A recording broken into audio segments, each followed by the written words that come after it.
aluminum ramps that we have. So what's great about these is because they are aluminum, they're super lightweight.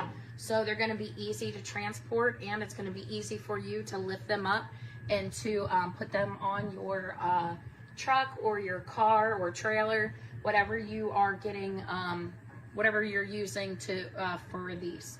So what else is kind of neat is they do have these nice little scratch guards that are on the bottom here.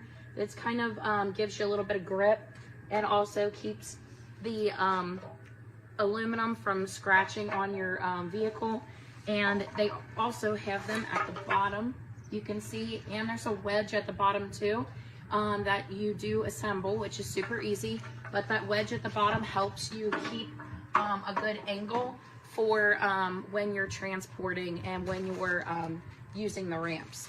So it also comes with toe straps here.